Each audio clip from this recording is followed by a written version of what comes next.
big challenge of life. You can have more than you've got because you can become more than you are. That's the challenge. And of course the other side of the coin reads, unless you change how you are, you'll always have what you got. I have found in my experience that income does not far exceed personal development. Now sometimes income takes a lucky jump, but sure enough, unless you grow out where it is, it'll usually come back where you are. Life has strange ways. If somebody hands you $1 million, best you become a millionaire quickly, so you get to keep the money. Otherwise, sure enough, it'll disappear. Somebody once said, if you took all the money in the world, divided it up equally among everybody, it would soon all be back in the same pockets. Incredible. Success is something you attract, not something you pursue. Success is looking for a good place to stay. So instead of going after it, you work on yourself. Personal development. See, the major question to ask on the job is not what are you getting. The major question to ask on the job is what are you becoming? See, the big question is not what am I getting paid here. The big question is what am I becoming here? Because true happiness is not contained in what you get. Happiness is contained in what you become. So that's our major subject for tonight, personal development. Of all the assignments Mr. Schoaf gave me at age 25, this was probably the most difficult. In fact, I'm still working on this one. I think it's an unending challenge to see what you can become. The next subject is called Basic Laws. And it's good to study the basics. And I call these basics primarily because they come from the Bible. Now, I'm not a theologian or a minister, and that'll be apparent. But Mr. Schoaf taught me that the Bible was a good textbook for ideas and stories and success equations, how to live the better life. I found out that was true. He also taught me that the Bible is as practical as it is spiritual, and I found out that's true. If you look at your bank account and your income and you're not happy, there are several places in the Bible to check to see what the heck's wrong so you can make the changes. And we're going to cover some of those tonight, called basics. Okay, the next subject is my favorite, setting goals. Mr. Schoaf taught me how to set goals. What a favor that was. One morning at breakfast, shortly after I met him, he said, Jim, let me see your current list of goals and let's go over them and talk about them. He said, maybe that's the best way I can help you get a better direction started. And I said, I don't have a list. He said, well, is it out in the car or home somewhere? I said, no, sir. I don't have a list anywhere. He said, well, young man, that's where we got to start. He said, I can tell you right now, if you don't have a list of your goals with you, he said, I can guess your bank balance within a few $100s. Which he did. And that got my attention. I said, you mean my bank balance would change if I had a list of goals? He said, drastically. That day I became a willing student how to set goals. And sure enough, learning how to set goals changed my life. And I often wondered why no one had ever taught me how to set goals up until age 25. I went to high school, but if they offered it, I missed it. I went to college for a year, never heard it. I worked for Sears. Really. And to my knowledge, Sears never taught it. Right? How to set goals. So here I am, age 25, married, my family's starting, I've been to college, I'm working, and I still don't know how to set goals. But fortunately, when I was 25, I met the man who taught me how, and it revolutionized my whole life. Economically, socially, personally, it's incredible. So I want to share with you tonight what Mr. Schoaf shared with me, how to set goals. It can be a life changer. Okay, the next subject is the negative part of the seminar. Life is part negative, so we got to talk about the negative. And this subject is called diseases of attitude. Diseases of attitude. There's a lot of things that can wreck your chances to do well. We live in a rather dangerous world, so you got to be not only wise, you got to be careful. Now, attitude diseases are just as bad as physical diseases, right? High blood pressure, heart trouble. I mean, a lot of things will ace your chances to do well. So you've got to be careful. And attitude diseases are deadly. I mean, they'll destroy all the good things you start. Okay? So we'll go through those attitude diseases, how to spot them, how to look for them, what they are, and the cure. And I'm a pro on these because I've had them all, so I can give you excellent advice on these. Now, the last subject we're going to consider tonight is called the day that turns your life around. The day that turns your life around. And under this subject, we're going to talk about the emotions that can change your life. Human beings are emotional creatures, and emotions are powerful for life change. Now, of course, emotions are so powerful they can go either way on you. Emotions can either build or destroy. So you really have to employ emotions properly. We call civilization the intelligent management of human emotions. If you can intelligently apply your emotions in the right direction, no telling what can happen. Could turn your life around one day would be sufficient. So we'll talk about those. Okay. Now that's a lot to cover in one evening, but we'll keep at it here and see if we can't get it all done. I'd like to have you now jot down the theme of the seminar.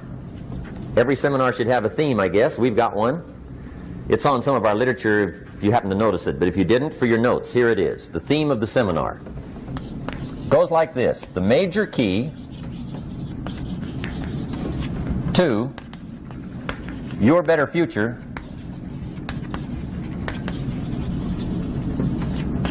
is you. That's the theme of our seminar tonight. The major key to your better future is you. And I'd like to have you underline two words just to give it some added punch. Underline the word major and the word you, so that it reads, the major key to your better future is you. Now, my first suggestion is transfer this to a card or something where you can put it up, where you can see it every day. Preferably put it up where you can see it at the beginning of the day, before you go off to put the day together. This is a good phrase just to glance at, to keep in mind as you're putting the day together. It's called the silent seminar. If you'll just let this talk to you during the day, I found it to be tremendously helpful. The major key to your better future is you.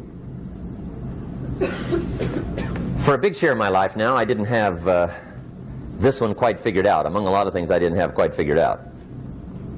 Many things used to puzzle me back in those early days. I used to wonder why two people could work for the same company, one make twice as much money.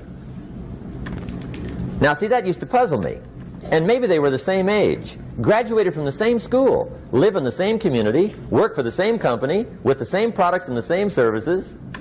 They've got the same traffic, the same problems, and one makes $1,000 a month, the other one makes $2,000 a month. Now that was my puzzling question. Why would this long list be the same and the money twice as much? I asked, what's the difference between $1,000 a month and $2,000 a month? And I don't mean $1,000 a month, right? I could figure that out. But what makes the difference? Why would one person do twice as well, 3 times as well? Speaking economically. Now, I know there's more than one way to do well. I understand that. But in this little narrow area called compensation, what's the difference? Well, back then, with my faulty thinking, I'm trying to reason it out. I thought, well, maybe time makes some of the difference, right? Some people do better because they have more time. I used to say, Harold ought to be able to do well. He's got a lot of time. If I had all of Harold's time, I could do well. Now, that's got to be dumb, right? Number one, you can't get somebody else's time. A guy says to me one time, he says, you know, if I had some extra time, I could make some extra money. I said, then forget it. There isn't any extra time. Hey, when the clock strikes 12 midnight, that about wraps it up, right? I mean, you can look around the gongs there for a little more, but it's over. You say to the guy, what are you doing? He says, I'm looking for extra time. See, they'll come and take you away, right? There isn't any more time. Now, if you can't get more time, which you can't, what could you get more of that would make a difference in economic results? And here's the key word. Make it a part of your notes. We're going to consider it tonight. The word is value. And I have a little phrase for your notes. Value makes the difference in results. Value makes the difference. You can't get more time, but you can create more value. Now here's the first lesson of economics. Everybody should learn it from the time they're old enough to understand what a dollar means. How to earn one, how to get one, how to keep one, what to do with it. First lesson of economics. We primarily get paid for value. That's lesson one. Bringing value to the marketplace, that's how you get paid. You don't get paid for the time. I know it takes time to bring value to the marketplace, but you get paid for the value, not the time. Now, since that's true, here's one of the key questions of the evening. Is it possible to become twice as valuable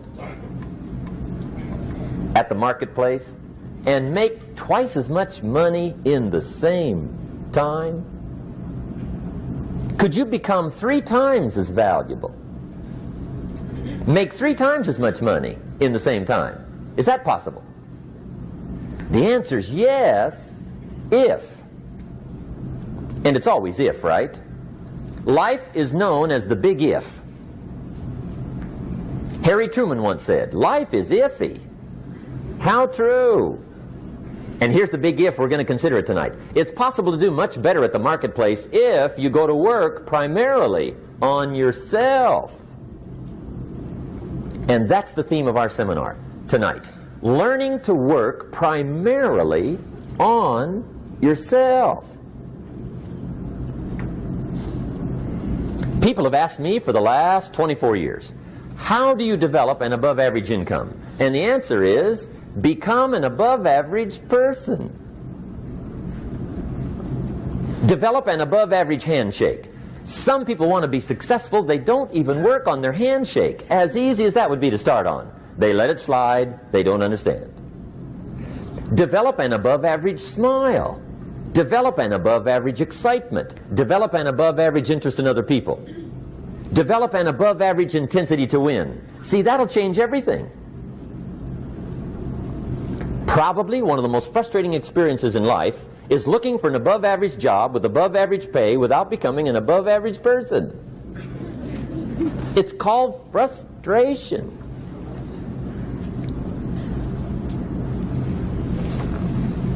And Mr. Schoaf gave me probably the greatest clue he gave me when I first met him. He said, Jim, if you want to be wealthy and happy the rest of your life, just learn this lesson well. He said, learn to work harder on yourself than you do on your job.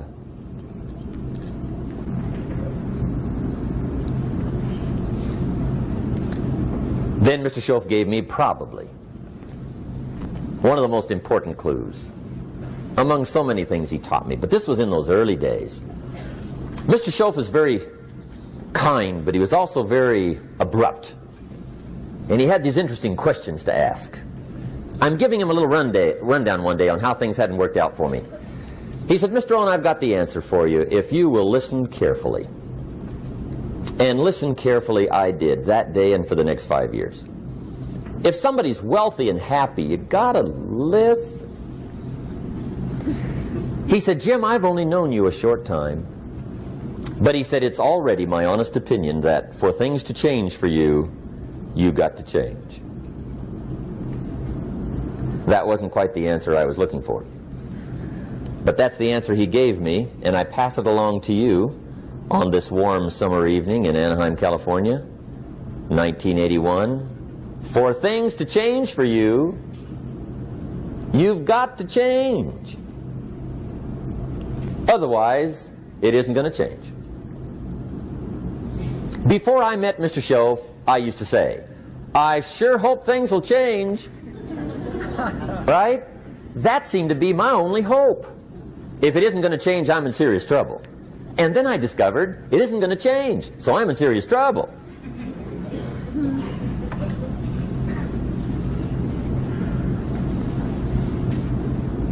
See, I can tell you what the 80s are going to be like. You have dropped into the right place. I did a seminar one time for Standard Oil executives and management in Honolulu. And we're having a conference one day around this big conference table.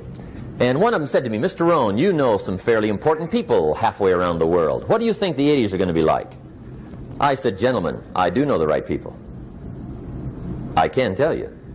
So they all listened very carefully. And I said, gentlemen, based on my wide experience, I can really honestly say to you, in my opinion, in the 80s, it's going to be about like it's always been. Aren't you glad you came? That's inside. I don't pass that around just everywhere. Now, of course, I said that to make a point, but I also said it because it's accurate. It's going to be about like it's always been. It isn't going to change. The tide comes in and then what? It goes out. For 6,500 years that we know of, recorded history, and probably long before that. So it is not going to change. It gets light and then what? It turns dark. 6,500 years. See, it's not likely to change. And we're not to be startled by that. And if the sun goes down, the guy says, what's happened, what's happened? It means he hasn't been here long, I guess, right? It always goes down about this time. The guy says, well, I don't like that arrangement. Well, you got to talk to somebody besides me, right? It gets light, then it turns dark. In rotation, the next season after fall is what? Winter. Pray tell, how often does winter follow fall? Every year regularly for the last 6,500 that we know of. See, it is not going to change. Now, some winters are long, and some are short, and some are hard, and some are easy, but they always come right after falls. It isn't going to change. Sometimes you can figure it out, sometimes there's no way to figure it out. Sometimes it goes well, sometimes it gets in a knot. Sometimes it sails along, sometimes it gets in reverse. See, that's not going to change. The last 6,000 years reads like this: opportunity mixed with difficulty. That's how it reads. It isn't going to change. The man says, well, if it isn't going to change, how will my life ever change? Answer, when you change.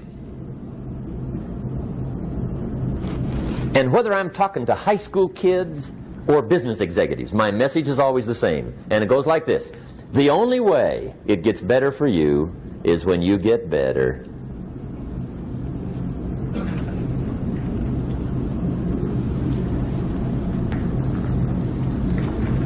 Let me give you the 4 major lessons in life to learn. Here's 4 majors. It's good to study the majors.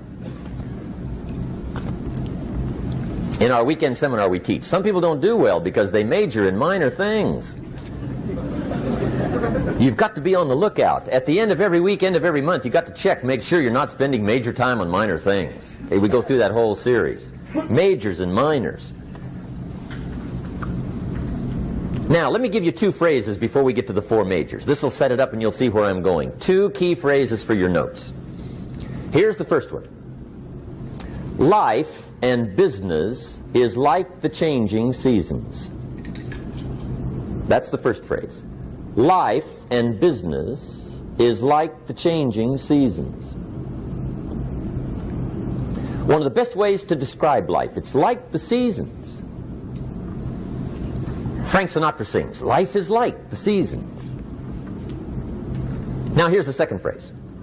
Very important. You cannot change the seasons, but you can change yourself. You can't change the seasons, but you can change yourself. And see, that's how life gets better for you, not by chance, but by change.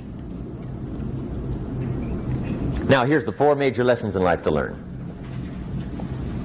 I've got my first book finished. Came out a couple of weeks ago. This is in it. The 4 major lessons in life to learn. Here they are. Number 1, learn how to handle the winters. That's lesson 1. They come right after falls with regularity. Some are long and some are short and some are hard and some are easy, but they keep coming. You must learn to handle the nights. They come right after days. You must learn to handle difficulty. It comes right after opportunity. You must learn to handle recessions. They always follow progressions. For the last 6,000.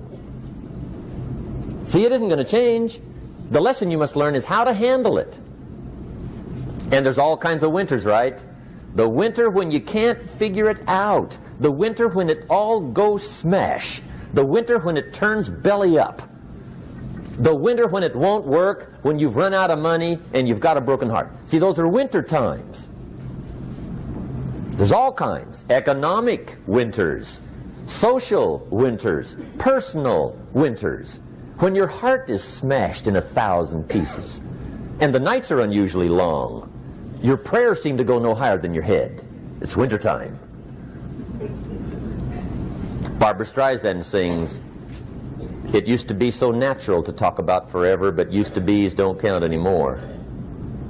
They just lay on the floor till we sweep them away. You don't sing me love songs, and you don't say you need me, and you don't bring me flowers anymore." A song of winter. But see, the disappointments come. Those are normal. That's part of life. But the question is, how do you handle it? How do you handle the coming winters and the disappointments and the down times? Well, you can't get rid of January by tearing it off the calendar. But here's what you can do. You can get stronger, you can get wiser, and you can get better. The winters won't change, but you can. And that's how life changes for you. See, before I understood, when it was winter, I used to wish it was summer. I didn't understand. When it was hard, I used to wish it was easy. I didn't know. And then Mr. Schoaf gave me a part of his very unique philosophy when he said, "Don't wish it was easier, wish you were better." See, that triggered my whole life change. Don't wish for less problems, wish for more skills. Don't wish for less challenge, wish for more wisdom. That's the key. So that's lesson one, learn how to handle the winters. Here's lesson two, learn how to take advantage of the spring. That's the second one. Spring is called opportunity.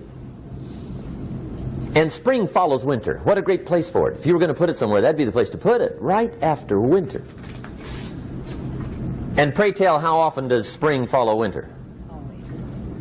Every year with regularity, 6,000. You can almost count on it.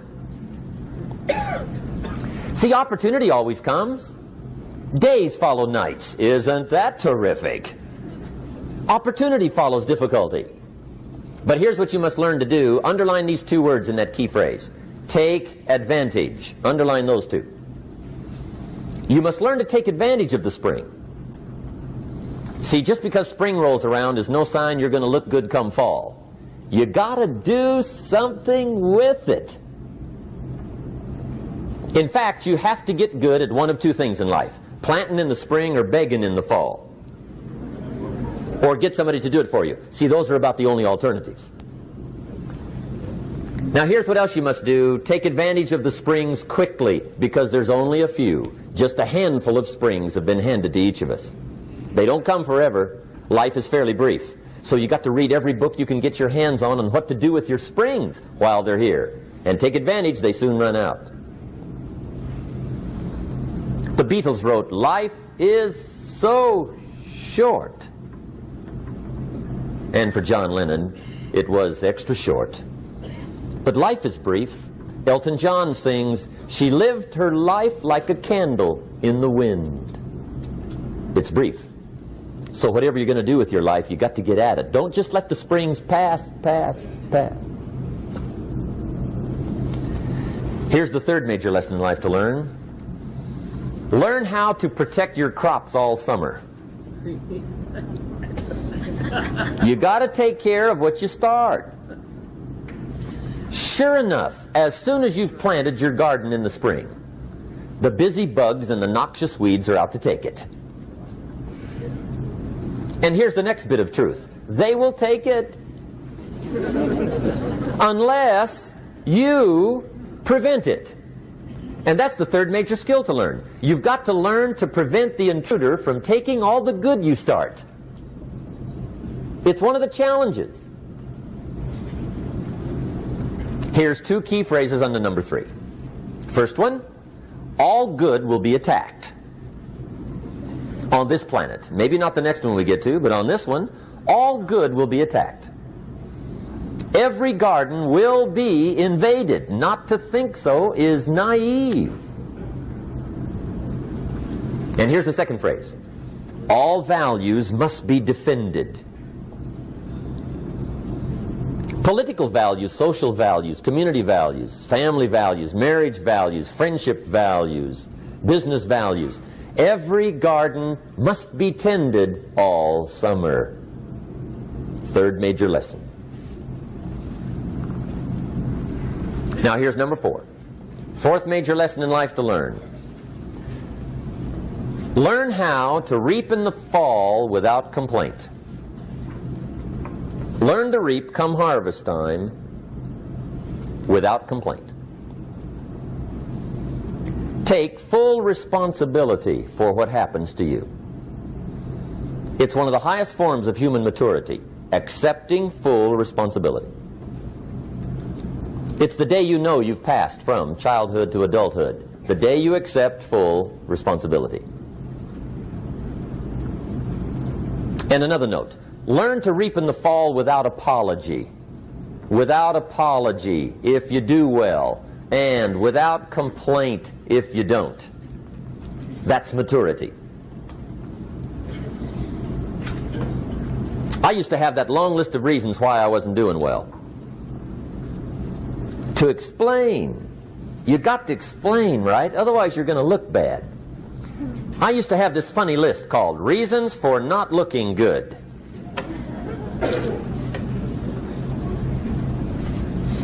I used to blame the government. I mean, you can believe that or not. It was at the top of my list. I had a lecture second to none. The government. That was on my list. I used to blame taxes. Look what you got left after they take everything. And they expect you to do well. That was on my list there. Prices, that one's easy, right? You walk into the supermarket with $20, come out with a little half bag. So I had that on my list. I used to blame the weather. I blamed the traffic. I used to blame my car. I blamed the manufacturers. I used to blame the company. I blamed company policy. I used to blame the training program. I blame my negative relatives. They were always putting me down. I blame my cynical neighbors. They're just selfish, looking out for themselves. Won't loan you money? They were on my list.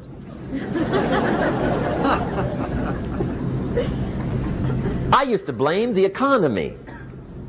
I blamed the community. That's a pretty good list for not doing well, isn't it? I thought it was good. I'll never forget one day, Mr. Schoaf was very kind, but he was also very blunt, and this was no exception. And I'm glad he was blunt. There's a lot of things I'd have missed if he hadn't have been blunt. One day, with sort of a curious look on his face, he said, "Jim, just out of curiosity, tell me, how come you haven't done well up until now?" Excellent question. I thought, well, so I won't look too bad, I'll go through my list. And this list I just gave you, I put that on him. And he was very patient. He let me go through the whole thing, the government, the weather. I went through this whole thing. When I finished, he looked my list over very carefully. He said, "Mr. Rohn, big problem with your list. You ain't on it." How brilliant.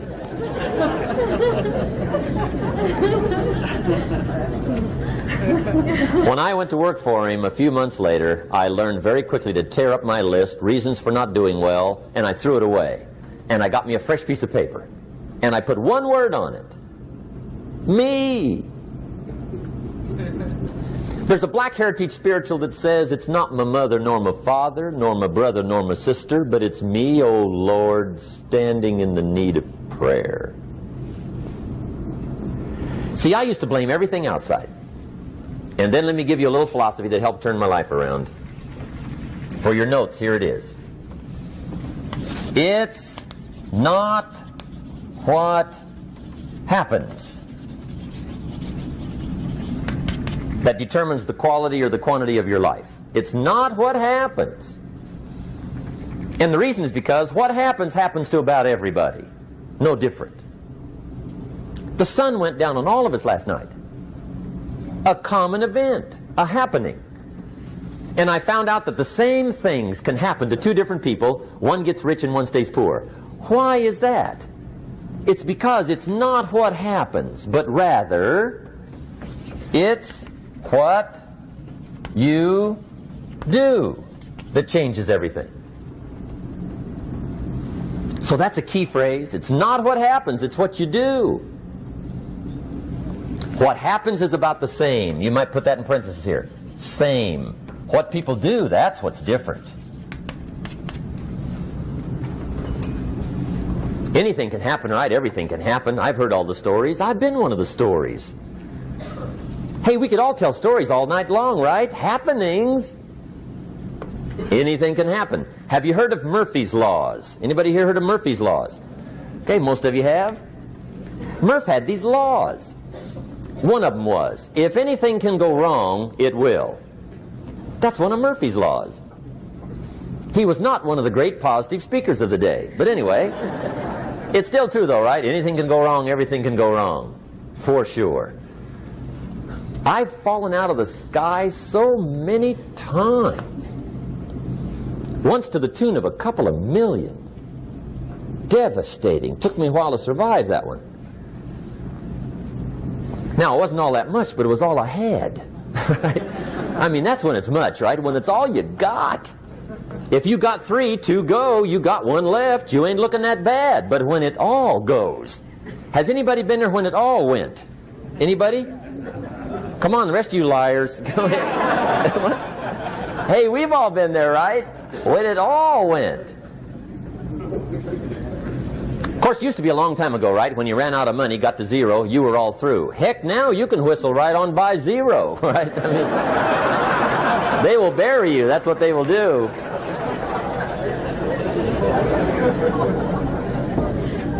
But see, those are the happenings, right? Everything can happen. Anything can happen.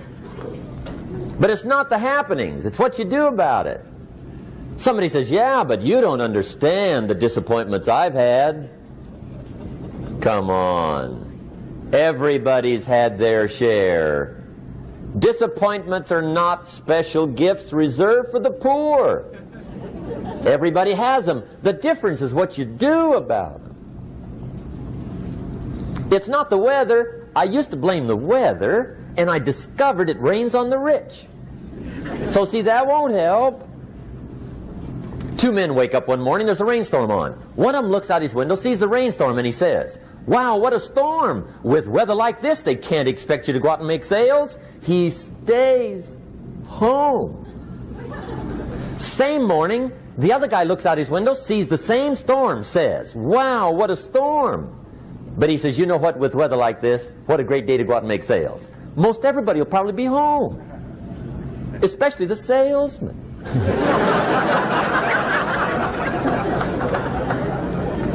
See, that's the difference in how your life works out. It's not what happens, it's what you do. So here's one of the key questions of the evening. Starting tomorrow, what are you going to do that'll make a change in your life's direction? Good question. What are you going to do starting tomorrow that'll make a difference? Now see, if you don't do something starting tomorrow that'll make a difference, guess what? It's gonna be the same. And see, that way you can guess what the next 5 years are going to be like. Look at the last 5.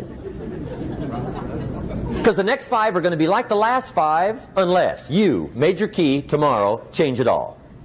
Or change a little, or change something, or don't change. It's choice time. You can do whatever you want. But it's nice to know any day you wish you can change your whole life. What can you do starting tomorrow that'll make a difference? Good question. What can you do with economic chaos, massive disappointment? What can you do with a broken heart? What can you do when it won't work? Good question. So if I had a word with you tonight, one-on-one, just you and me. I think my personal advice to you would be, this year, 1981, reach down inside of you and come up with some more of those remarkable human gifts. They're there, waiting to be utilized. And then change anything for you you want to change. And I challenge you to do that because you can change. If you don't like how it is for you, change it. If it doesn't suit you, change it. If it doesn't please you, change it. If it isn't enough, change it. And I challenge you to do that because you can change. See, you don't ever have to be the same again after tonight, only by choice. If you don't like your present address, change it. You're not a tree.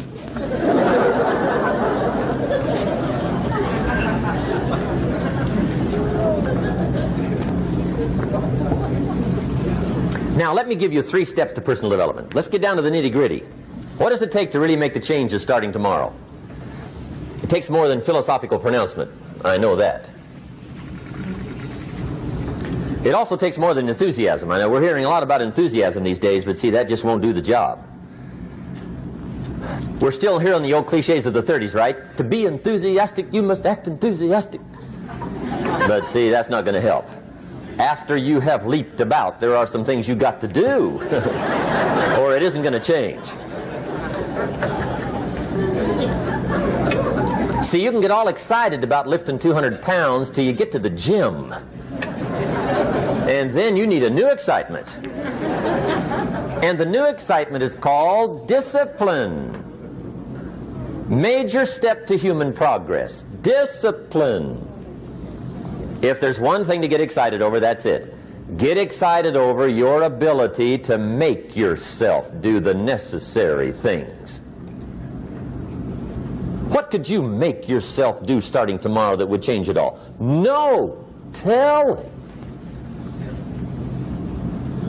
Now, see, that's exciting. On any given day, you can massively change the direction of your life. Murder is a clear example that any one person on any given day can forever alter the course of their life. It just happens to be a negative act. But just as sure as you can commit a negative act, you can also commit a positive act and forever alter your life whenever you wish. Now that's exciting. And whatever that act might be that changes your life. The guy finally takes a shotgun to his car and blows out every window, destroys every tire, puts 100 rounds in this shabby old thing. And he says, I have driven this embarrassing thing for the last time. And not only will I never drive it again, nobody else will ever drive it again. And he lets that shuddering thing stand there for a while as a monument to the day he said, today my life changes. Now who can do that? Anybody. When can you do it? Whatever day you pick.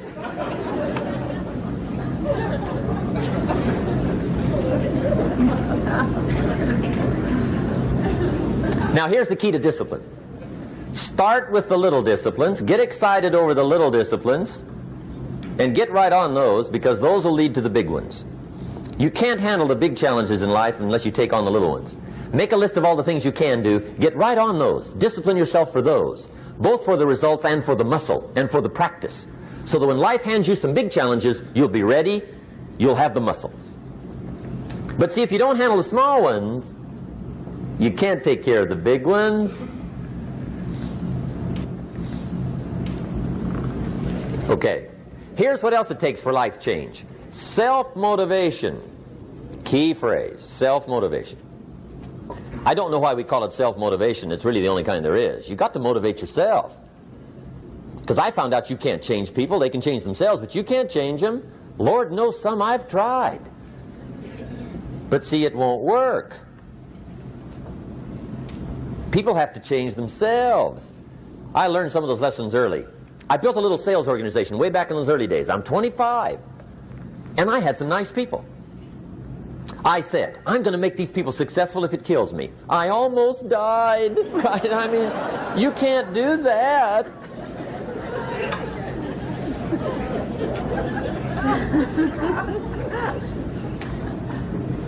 See, I've discovered this. Good people are not trained, they're found. You find good people. You don't make them good, you find them good. Training really is for the purpose of finding good people. You don't need much instruction for a good person. Too much training probably means you got the wrong people.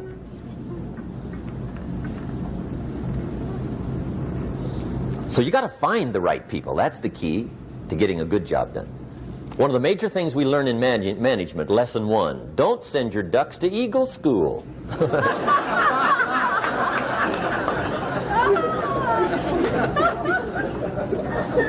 Because it won't help. I mean, I'm telling you, it won't help, no matter how good your school is.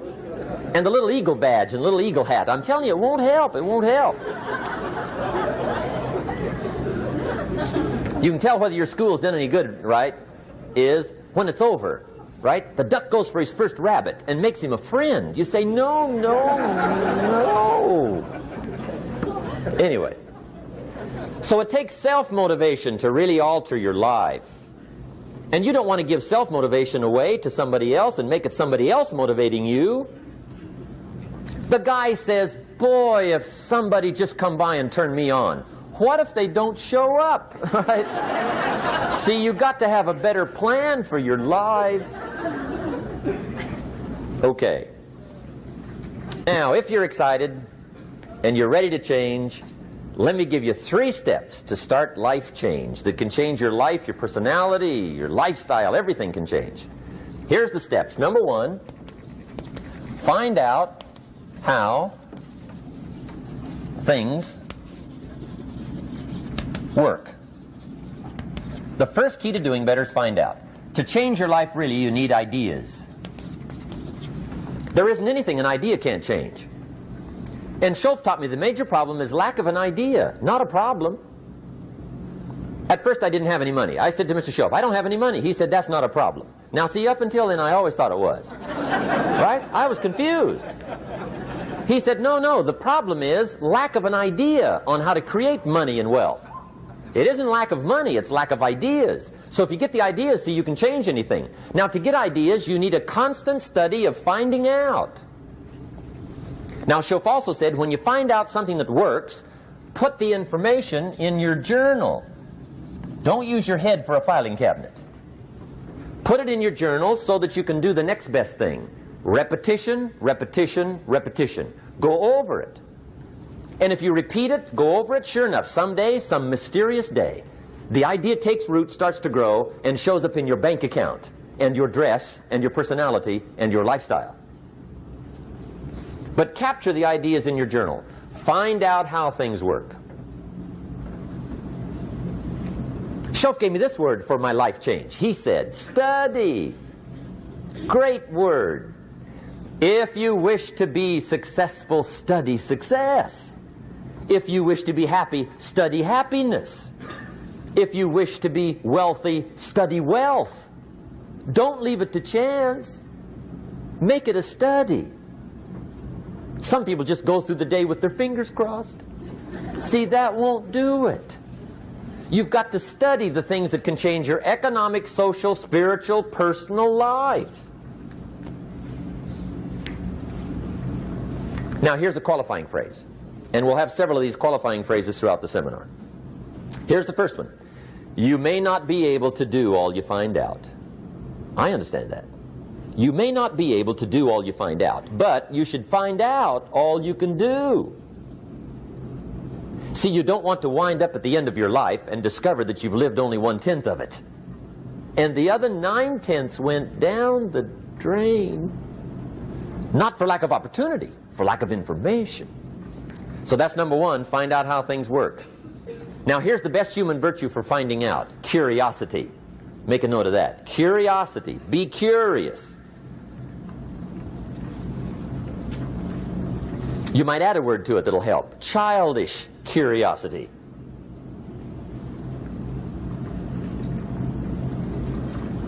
What will kids do if they want to know something bad enough? Bug you. That's the phrase. They can ask 1,000 questions. You think they're through? They got another 1,000. They'll drive you to the brink. It's a virtue. when you got to know. Be like a child. In fact, Jesus, the master teacher, said, unless you can become like little children, you might as well forget it. You don't have a prayer. Excellent advice. You got to be like children. 4 ways, in my opinion, to be like a child. Number 1 is curiosity. Number 2 is excitement. Get excited like a child over your ability to make yourself do anything for change.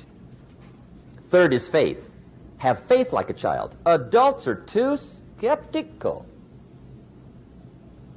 And 4th is trust. Trust is a childish virtue, but the rewards are incredible. So be like a child. Now, if you're curious, let me give you 3 ways to find out how to change anything. Any life direction, any dimension. Here's 3 ways to find out how to change anything. Number 1 is to read. Become a good reader. All of the successful people I know and work with around the world, they're all good readers. Curiosity drives them to read. They got to know. They just read.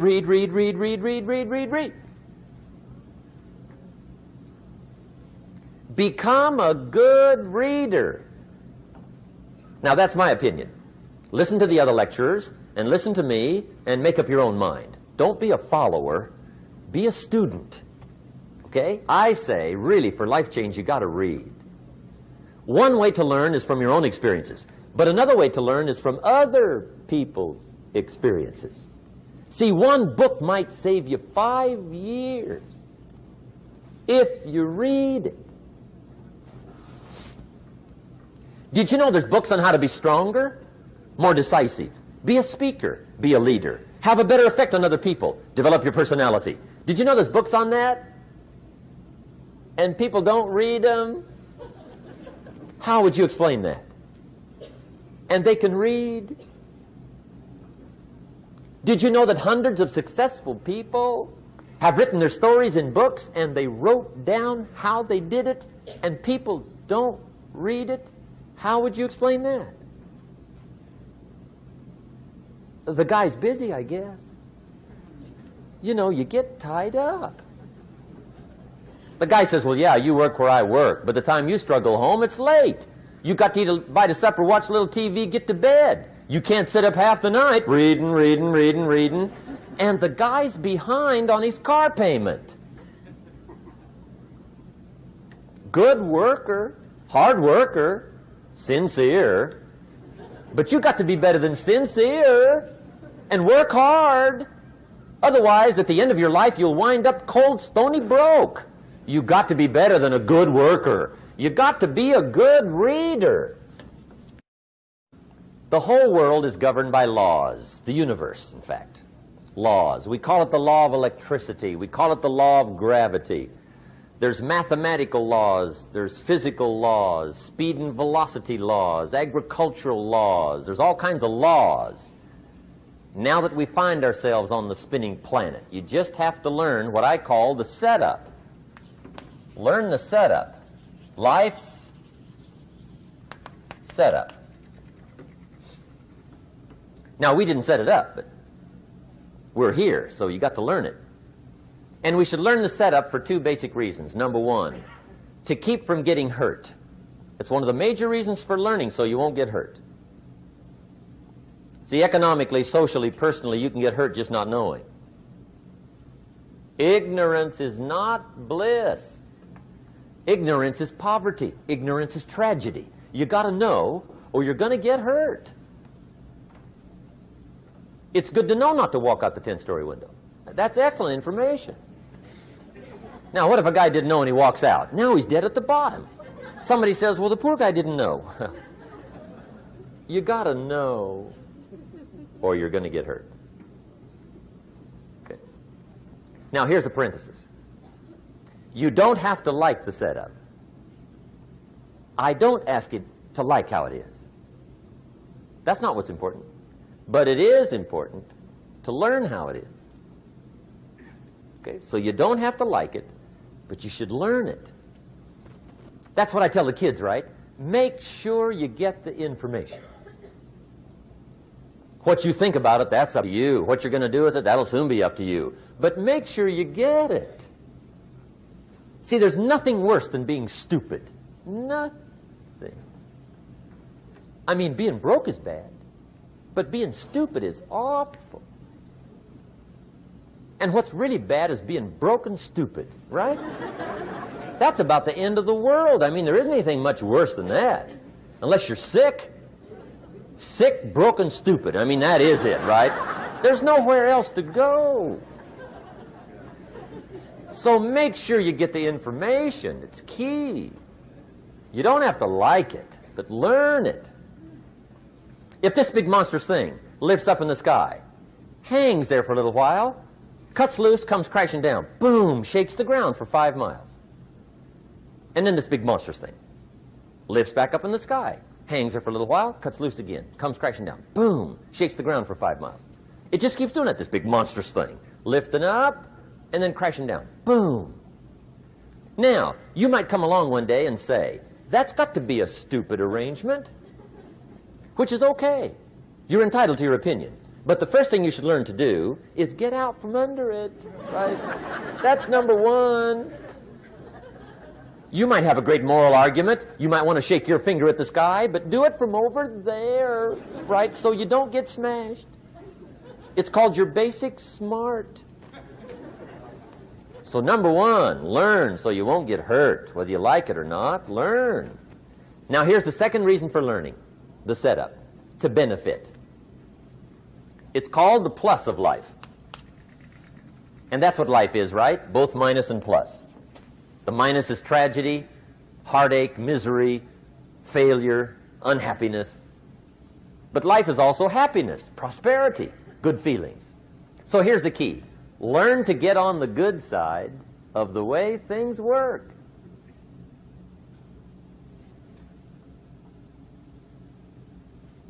Now, here's 2 of the basic laws, and we'll take our break. Shof taught me these. They come from the Bible. Now, again, I'm an amateur, okay? When it comes to the Bible, I'm not a pro. So you'll sort of have to take my way of putting it. But here they are. The first one is the law of use. The law of use.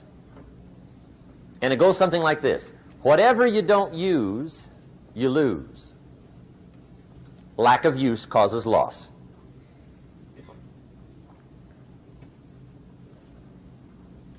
On this planet, maybe not the next one, but on this one, if you tie your arm to your body, leave it there long enough, you'll never use it again. It's over for the arm. Now, it may not be over, but it's over for the arm. The only way to keep the use of this arm is what? Keep using it. If you quit, you lose automatically. They don't bring it up for a vote. You lose automatically when you quit. Now, the same thing that goes for your arm goes for your brain, mentality. The same thing goes for all the human virtues. Ambition, unused, declines. Strong feelings, unused, diminish. It doesn't grow, it diminishes. Faith, unused, decreases. It's a law. Vitality unused diminishes. Energy unused decreases. The guy says, well, I'm going to save up my energy. You can't do that. That's like trying to save today, put it on the end of the year. See, you can't do that. They'll come take you away. If you don't use today, what? It's lost. The guy says, well, I'll work twice as hard tomorrow to make up for it. See, that's foolish. You could have done that anyway. Today unused is lost. A talent unused is lost. An ability unused is lost. So here's one of the key expressions of the evening. Take a new inventory of yourself. Starting tomorrow, new project. Take a new inventory. And make sure that all of your talent and ability and mentality and ingenuity and vitality and strong feelings, faith, courage, make sure that all you've got's being used. Otherwise, you lose. Now, one of the best illustrations of the law of use is a Bible story called the Parable of the Talents. The talent story. Interesting story if you haven't read it in a while. Just review it. It's a good story. An ancient story. It says there was a master with 3 servants. He got them together one day and he said to the 3, I've got these talents. And in those ancient days, a talent was a measure of gold. And he said to the 3 servants, take these talents and see what you can do with them while I'm gone. He said, I'm taking a journey and I'll be gone for a while. When I come back, we'll get together, go over the book, see how you did. He said, here's 5 of these talents for you. 5. Here's 2 of them for you. 2. And here's 1 for you. 1. The master said, take those talents, see what you can do with them. When I come back, we'll get together, we'll go over it all. The servant said, okay, master takes off. According to the ancient story, the master comes back from his trip. When he gets back, he gets the 3 servants together, and as he said he would, he asks, how did it go with those talents? You were 5. What happened? That servant said, well, I took the 5 talents you gave me, and I put them to work. A little shaky at first, but he said things finally got rolling. And he said, I poured it on. And he said, my talents grew to 7, 8, 9, 10. He said, I doubled my talents from 5 to 10. Books will show. Master said, one heck of a job. Or something like that. He said, I gave you 2 talents. What happened? That servant said, about the same thing happened to me. I put those 2 talents to work, poured it on. They grew to 3 and then to 4. He said, I doubled my talents from 2 to 4. Books will show. Master said, well done. He said, I gave you 1 talent. What happened? That servant said, well, I took the talents you gave me, and I carefully wrapped it, and I dug a hole and buried it. And camouflaged it, I suppose, right, so nobody would steal it. And he said, fortunately, nobody got it. And he said, I knew you were going to be here today, so I dug it up. Here it is, safely wrapped. I did not lose it while you were gone. According to the ancient story, the master said, take that talent away from him and give it to the man that's got 10. Now you might say, well, I don't like that arrangement. The poor guy's only got 1 talent. He's already got 10. It ought to be more even. Remember, I didn't ask you to like it. But this one I would ask you to learn, because it simply means whatever you do not employ, you forfeit. It's a law.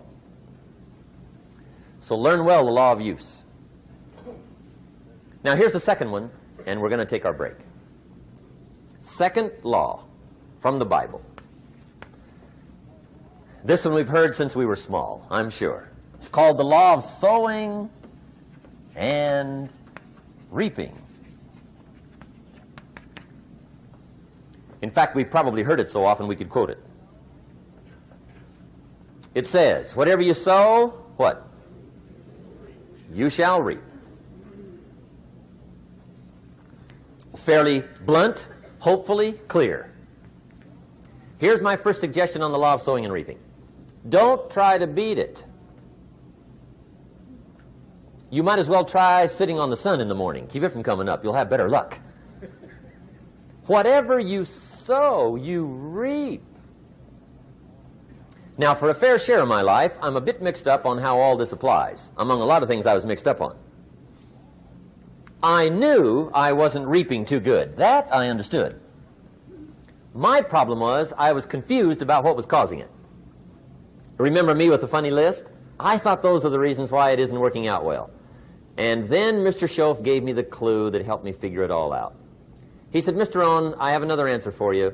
There's another way to quote this law that'll show you where the problem is so you can go to work on it right away. All you need to know is where the problem is. Then you can go to work on it. So he quoted me the law another way, and I found out what my problem was. Here's the way you quote the law. Whatever you reap is what you've sown. Now I knew what my problem was. Whatever you reap is what you've sown. If you don't like the crop, who do you look up? Answer, whoever planted it. And where do you find who planted your crop? Answer, in the mirror. What I finally learned to do come fall was to go to the mirror. That's where you go. And if necessary, you say, a few skinny carrots? I got to be unimpressed. Where were you last spring? Asleep. Didn't you read the books? Did you break your hoe?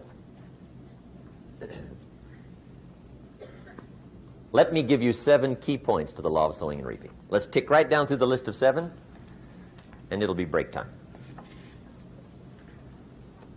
7 points to sowing and reaping. Here's part of the philosophy that really helped me to make some changes in life direction. Number 1, the law of sowing and reaping is negative. That's number 1, which simply means if you sow bad, you reap bad.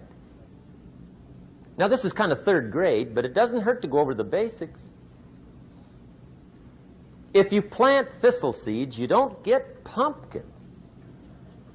Honest, no use looking for pumpkins. John says, how come no pumpkins? Come on, John. The law's negative. That's how come. Now, here's number 2. The law's positive, which simply means if you sow good, you reap good. If you plant pumpkin seeds, you don't get thistles. Not from pumpkin seeds. Mother Nature won't pull tricks on you over in the corner, snicker and push new thistles and you planting pumpkin seeds. She won't do that. You will get pumpkins from pumpkin seeds, and the reason is because the law is positive. Now, here's number 3. I got excited when I found out the full dimension of this. See, you do not reap what you sow, but rather, you always reap much more than what you sow. So the 3rd key word is more. You don't get back what you put out. You get back much more than what you put out. And it works both positive and negative. On the negative side, it said, if you sow to the wind, you reap the whirlwind. So you've got to get ready for that, or you will be naive. See, anybody can, whether you will or not. See, that's the question. And here's a good question to ask. We are all buying somebody's plan. The question is, whose? Who's got you talked into doing what you're doing? Who's got you talked into your present plan? See, 10 years from now, you will surely arrive. The question is, where? But see, anybody, if you want to, can go searching for a good plan, pick it, and start working it. And sure enough, as the time passes, as it surely will 5 years from now, 10 years from now, then you'll be winding up wearing what you want to wear, driving what you want to drive, living where you want to live, become what you want to become. But now's the time to fix the next 10 years. And who can? Anybody. Here's number 6. The 6th key to sowing and reaping. This is leveling with you now, as we promised to do. There's one thing better than the truth, and that's the whole truth. And here's part of the whole truth of the law of sowing and reaping. Number 6 is, you could lose. There are times when you just lose, no matter what you do. It's that kind of planet. You reap what you sow, yes, but... What does that mean? Yes, but. Well, the farmer plants his crop in the spring, takes care of it all summer, loves his family, works 10, 12 hours a day, 6, 7 days a week, is an honorable man. Come fall, he's got a beautiful crop, and he deserves every bit of it. But the day before he sends the combines into the field, a hailstorm comes along and beats it all in the ground, which means you lose. Somebody says, well, what did he do wrong? Answer, nothing. It's just that kind of planet. Sometimes it's going to hail on your crop and rain on your parade, so you got to get ready for that or you will be naive. That's just part of the life arrangement. And don't press me why. I was not in on some of the original decisions here, so I don't know how it got set up. But there's just times, sometimes you lose. That's part of life. But now here's number 7. The 7th key to sowing and reaping. And it goes like this. It's just another way to quote the same law. And it goes like this. If you don't sow, that's just another way to quote the law. If you don't sow, what? You don't reap. You don't even have a chance. So if you looked at your game plan tomorrow, you might come to the quick conclusion, I got to get some sowing going. How true. Get you some sowing going. And remember, you've got plenty of time. You've got all the time there is. Some people spend enough TV time to make a fortune. The latest article on television watching in this country, according to the latest article, the average television is on in this country in every household 7 hours a day, called the Big 7. I asked a guy one time what his TV cost. He said about $450. I said, you forgot to look at the price tag. He said, what do you mean? I knew he was a TV watcher. I said, that television costs you, in my opinion, at least $12,000 a year. To watch it, not to own it. Owning it's cheap. Watching it is what's expensive. And I said, hey, $12,000 a year is too much to pay to watch TV. That's too much. Pay a little, but not $12,000. And he's the guy that said, I hope pay TV never comes.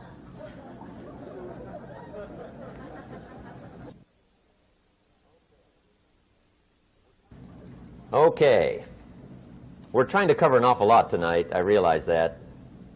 But my time schedule is such that we just have to sort of give it all to you and let you sort the rest out. I wish we had plenty of time for questions and answers and that whole thing, but our time is just limited. But we are trying to go through an awful lot, I realize that. But looks like everybody's getting it. This is about the note-takingest crowd I've seen in a long time. Incredible. Does anybody have 5 pages yet? Anybody? Oh, fantastic.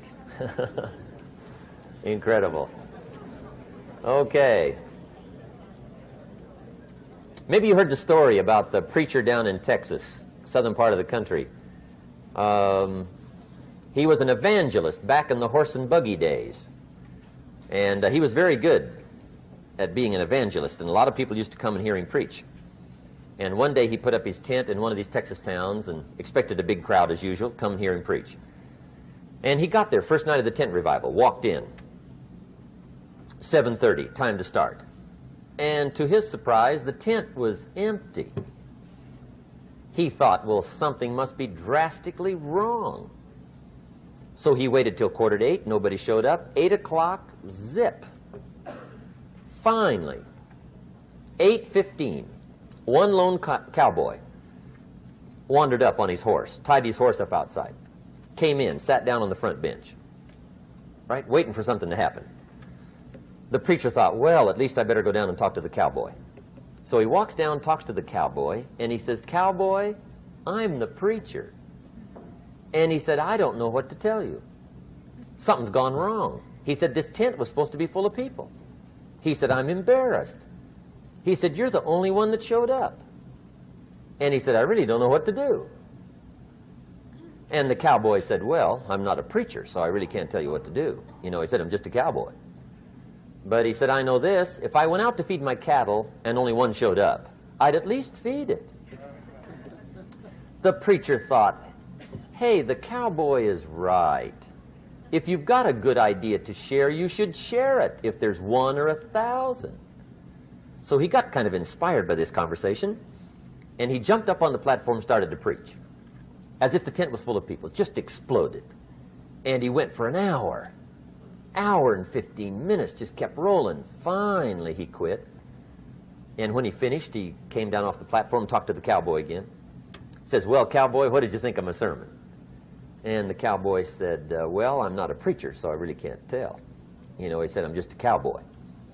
But he said, I know this. If I went out to feed my cattle and only one showed up, I'd feed it, but I wouldn't dump the whole load on it.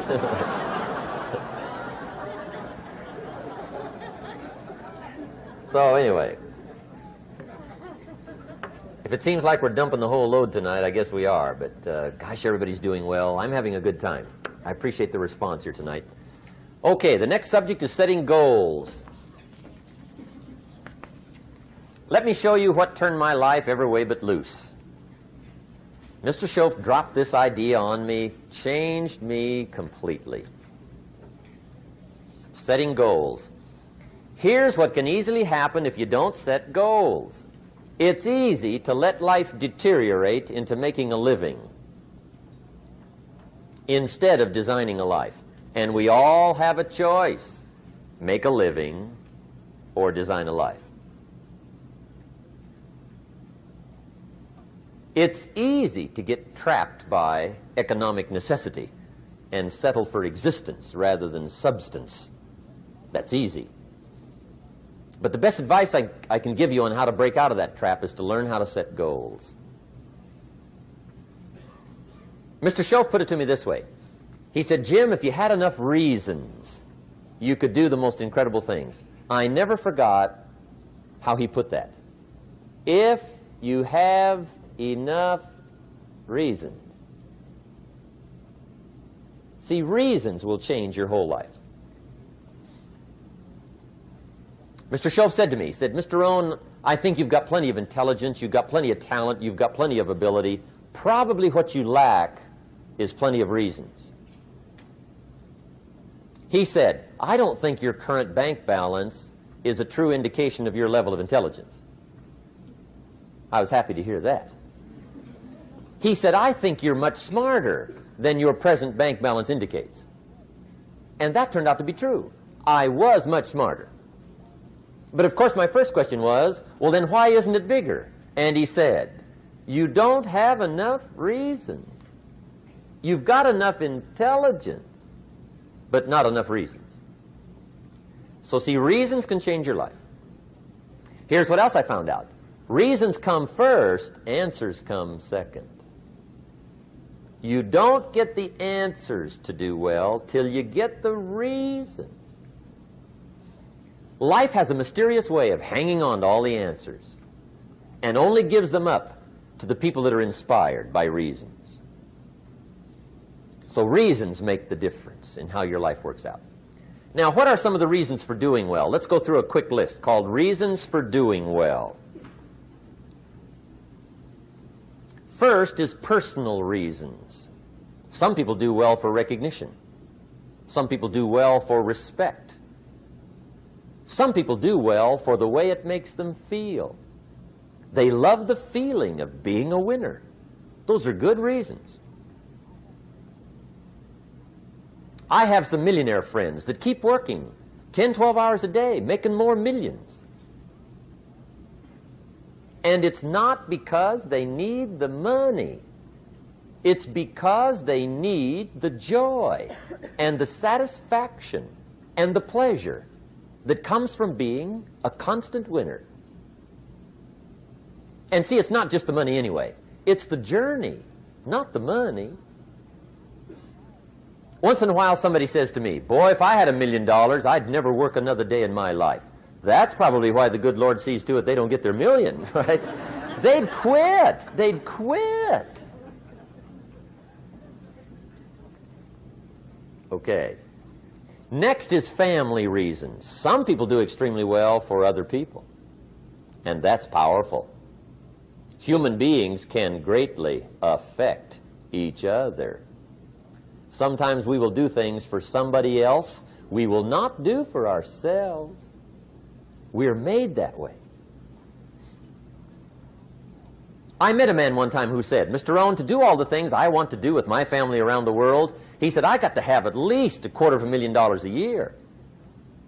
I thought, incredible. Could a guy's family affect him that much? And the answer is, of course. How fortunate are the people that find themselves greatly affected by somebody for personal achievement. And we are affected. The writer of a recent song said, "If not for you, the winter would hold no spring, couldn't hear a robin sing. I just wouldn't have a clue if not for you." So we can be affected. That might be one of the most stimulating reasons to do well, finding somebody.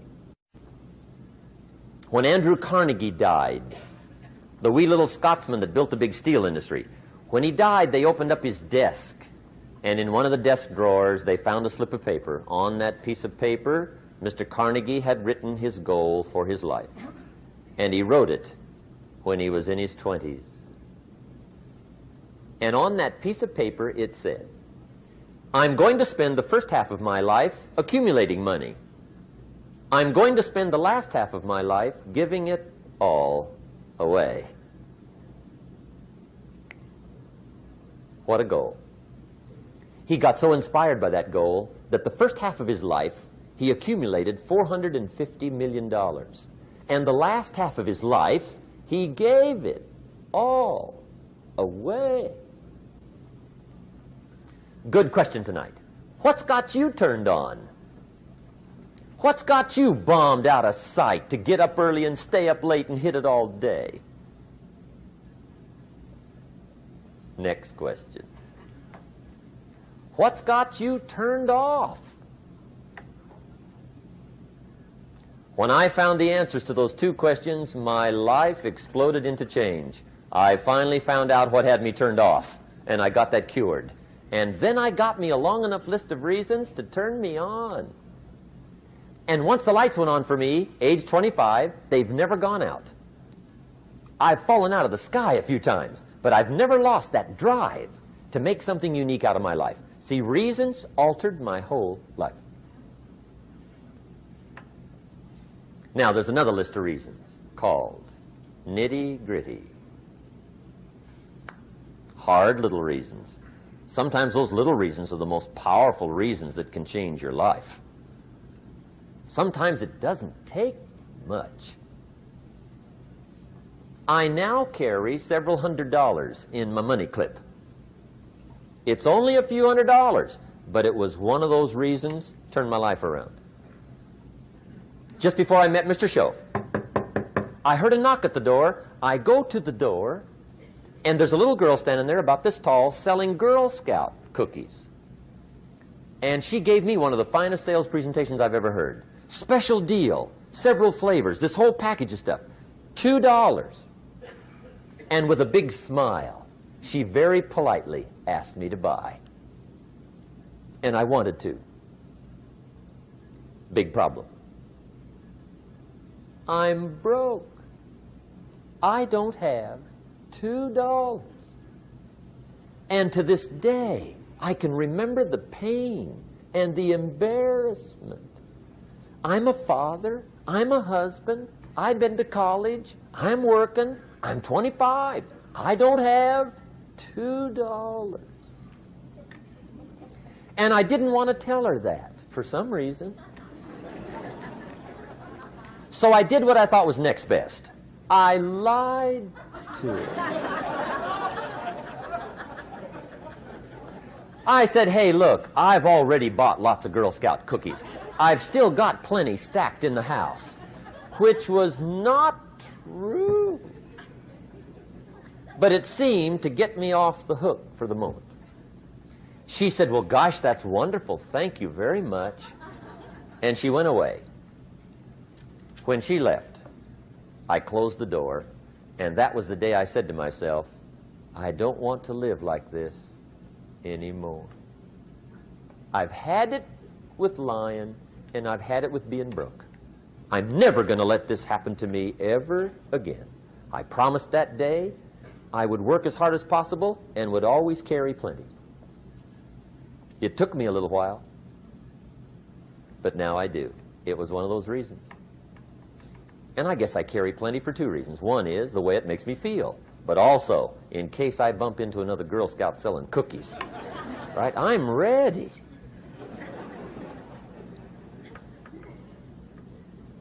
I walked out of the Bank of America one time up in Saratoga, California, where I used to live. Two little girls selling candy right outside the bank. Good place. Some girls' organization they're working for, right? I come walking out of the bank. This first little girl walks up to me. She said, "Mister, would you like to buy some candy?" I said, "I probably would." "What kind is it?" She said, "It's almond roca." I said, "My gosh, that's my favorite."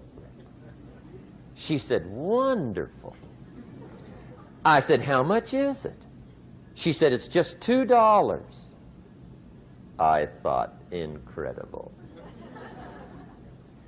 I said, "How many boxes of that candy have you got?" She said, 5. And her little friend was standing there. She was selling candy too. I said, "How many boxes have you got?" She said, "I've got 4. I said, "That's 9. I'll take them all." They said, "Really?"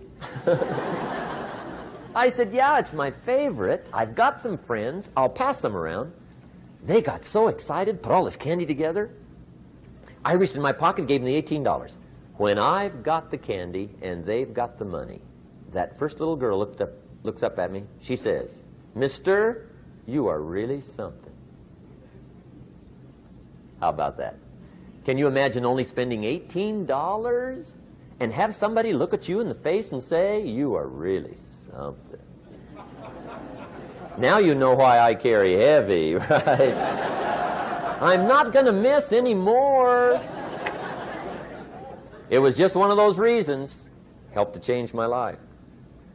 One of my nitty-gritty reasons was budget finance. Budget finance used to grind my soul. Way back in those early days, I had fallen for one of those consolidation loans, where you take all your little hard-to-pay bills, put them into one big impossible-to-pay bill, right?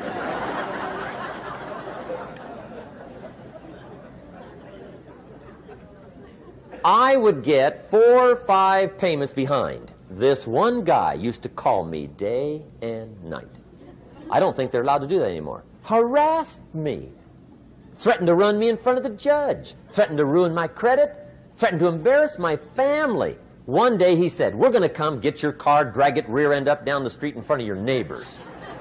The guy even called me a flake. And back in those days, I'm broke, I'm pitiful, there's nothing I can do about it. But I never forgot how the guy treated me. And when I met Mr. Schoaf and I got my life straightened out and the money started to flow, that was one of my first projects, budget finance. I poured it on day and night. I finally put all the money together I owed him, which was considerable. I picked a day for the payoff.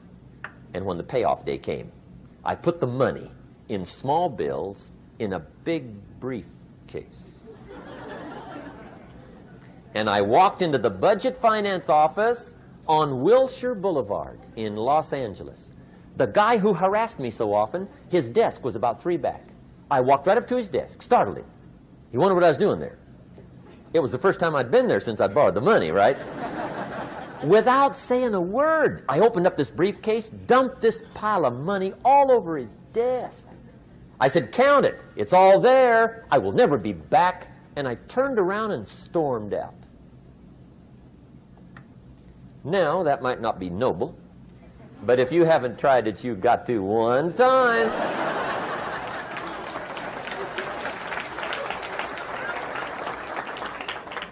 It can be the day that turns your life around. All you need is a reason that turns you on. One of my dear friends, Robert Depew, Bobby used to be a school teacher in Lindsay, olive capital of the world.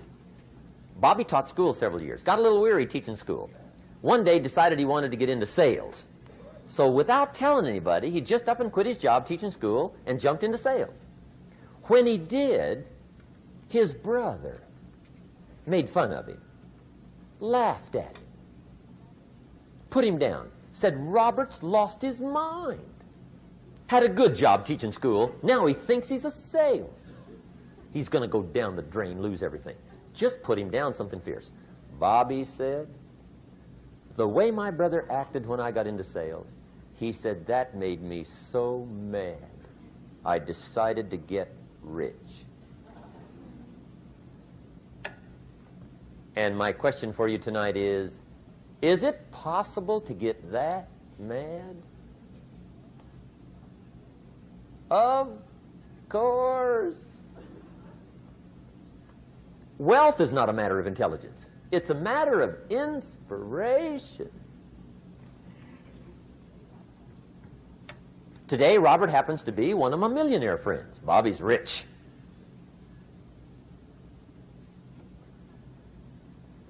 Frank Sinatra said one time, the best revenge is massive success.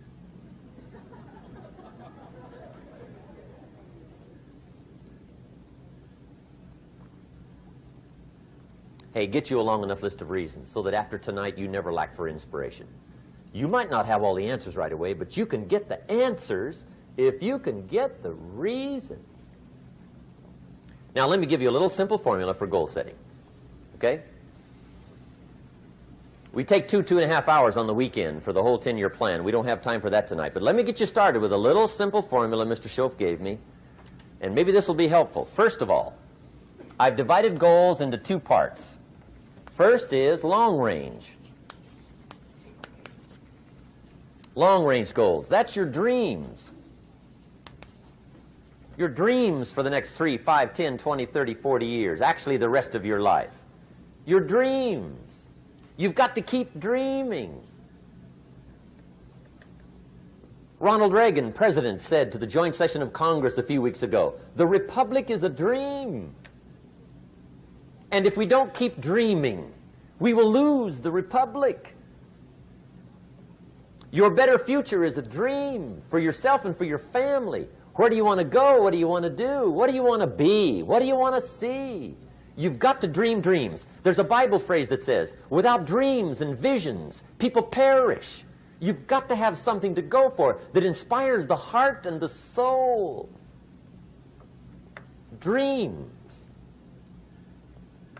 From the children of Sanchez, it says, take the crumbs from starving soldiers, they won't die. Take the bread from hungry children, they won't cry. But without dreams, we all will die. You've got to dream. Don't lose your dreams for yourself, for your future, for your family. The dreams of love and enterprise and travel and doing things, becoming something unique on your journey here. Don't lose your dreams. Do some dreaming. That's long-range goals. You've got to have those. So that's number one. Here's the second part of goals, short range. Short-range goals. That's your goals for tomorrow, this week, this month, this year, the immediate future. We call these confidence builders. Because if you set up something short-range, go for it, get it, latch onto it, work hard, accomplish it. That starts building your strong feelings to go for your dreams. Now, I've divided goals into 3 categories. Here they are. Number 1 is economic. That's your goals for money, income, business, profits, production. Economics. Make sure you've got your economics well planned. Economics plays a major role in everybody's life. Economics is major, which means it ought to be meticulously well planned for tomorrow, this week, this month, this year, long range. What if you asked somebody tomorrow if you could see their meticulously well-planned list of economic goals? What would they probably say? They'd say, you some kind of a nut? You must be weird. Hey, I found out what success is. Success is doing what the failures won't do. Make sure you've got your economics well planned. It'll put you in the top 5%. One of the key little subjects we talk about on the weekend is the 7 fundamentals for wealth and happiness. And that's one of them, well-planned economics. It's a fundamental if you want to do well. Join the top 5%. Anybody in this room can join the top 5%, if you will. Okay. Now here's the second category of goals, things. Make a list of the things you want. And on my list of things, now I put everything. Little things as well as major things. Doesn't matter how small it is, it goes on my list. I used to just put major things, cars, homes. I don't do that anymore. I now load my list with everything. Everything. And the reason is, part of the fun of having a list is checking it off. That's it. Boy, at the end of the day, if you can go, got it, got it, got it, got it, got it, got it, whatever it is, right? You get into the habit. So load up your list, the things you want. Now, when you check off something major,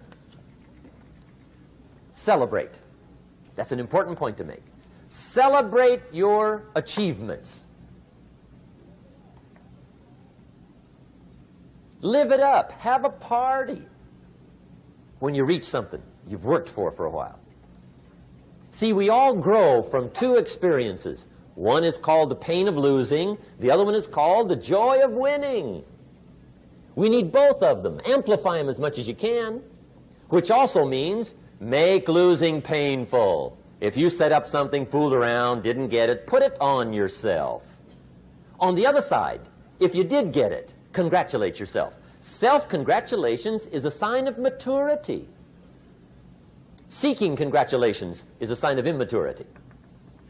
But hey, winning and losing, see, that's what it's all about. That's the name of the game. Now, some people lead such mediocre lives, at the end of the day, they don't know whether they're winning or losing. They got no clue. Guy's just going through the day with his fingers crossed. There's a better way. Okay, here's the third category of goals, personal development. Put those goals together. Personal development goals. That's your goals to be stronger, more decisive, be a speaker, be a leader, learn a language, all kinds of skills. Okay? The whole weekend seminar was designed to improve all your skills so that you walk away more skillful. And that's what you want, the personal development skills. That's what attracts, that's what brings good things to your life, the person you become more skillful.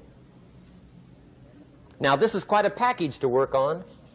Economics, things, personal development. For tomorrow, this week, this month, this year, long range. Okay? That'll get you started. Now, here's the simple formula for setting goals. It goes like this. A, work on your goals. That's step one. Work on them. And I put the word work there deliberately. Setting goals is plain hard work. I don't want to kid you. We haven't come here tonight to kid each other. It's work. I know it's work. That's why a lot of people just let it slide. It's work.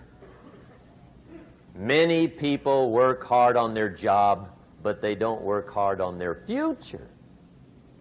They just let that slide. And the work involved is making plans. I know most people don't. I understand that, but don't let that be you. Guy says, well, yeah, you work where I work, but the time you struggle home, it's late. You've got to eat a bite of supper, watch a little TV, get to bed. You can't sit up half the night. Plan, plan, plan. And the guy's behind. Good worker, hard worker, sincere. But you've got to be better than sincere, working hard. You've got to be better than a good worker. You've got to be a good planner. Somebody once wisely said, the people who fail to plan are planning to fail. Well said. So work on your goals. Here's step two. Write your goals down. That's so important. I teach my staff around the world, put your goals in your journal. Because one of the major people you want to study is yourself. Say, here's the list of goals I put together 3 weeks ago. Here's the list of goals I put together 2 years ago. Here's some of the changes I made, rearrangement of my priorities. I scratched these off. I put these on. I've gotten these. Study your accomplishments. Study what your desires are. Put them on paper. Write them down. Here's another reason for writing your goals down. It shows you're serious about doing better. And to do better, you got to get serious. You don't have to be grim, but you must be serious. Everybody hopes things will get better. Everybody hopes. Poor people hope. That ought to tell you something. It means the future does not get better by hope. It gets better by plan. I used to have the affliction called passive hope. It's an affliction. It's bad. Probably what's even worse than that is happy hope. Now that is really bad. That's bad. Happy hope. The guy's 50 and he's broke and he's still smiling. See, that's not good. So get serious about your goals. Put them on paper. Write them down. There's all kinds. His goals, her goals, their goals. Business goals, financial independence goals, family goals. I mean, there's so many things to work on this that if you don't get busy and work on it, sure enough, the time will pass. And sure enough, 5 years from now, you'll wind up where you don't want to be, wearing what you don't want to wear, driving what you don't want to drive, being what you don't want to be. Now's the time to fix it. Now, here's the third step to your goals. Check the size of your goals and the kinds of goals. How big they are, what kind they are, affects you. And here's one of the important phrases of the evening. Your goals are affecting you, whatever they are. Your goals affect your handshake. Your goals affect your attitude, personality. Your goals affect the way you walk, the way you talk, the way you dress. All day long, we're being affected by our goals. Now, some people have goals, but they have such lousy goals. The effect is bad. I asked a guy one time, what are your goals for this month? The guy said, look, if I could just scrape up enough money to pay these lousy bills. That was his goal. I'm not saying it isn't a goal. It's a goal, but it's such a lousy goal, the effect is bad. You don't jump out of bed on Monday morning and say, oh boy, another chance to go out and scrape up the money to pay my lousy bills. See, you don't do that. Usually you say, oh, not another Monday.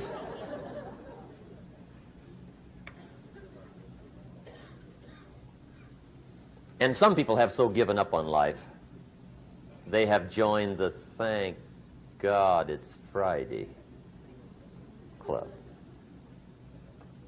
How sad. Surely those are the same people, when life is over for them, will say, thank God it's over. Let me give you a Bible philosophy that teaches how to get whatever you want. That's the title of the next set of notes. How to get whatever you want. From the Bible. Now again, I'm an amateur when it comes to the Bible. I'm not a pro. But this I can quote, and I think that'll be sufficient.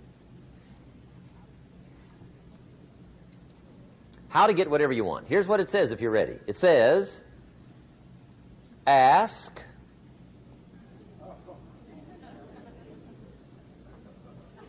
that's it.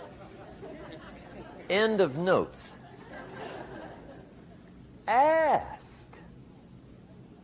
If there's one art in life to learn extremely well, that's got to be one of them. The art of asking. What does ask mean? Ask means, what do you want? And the formula is staggering. It says ask and what?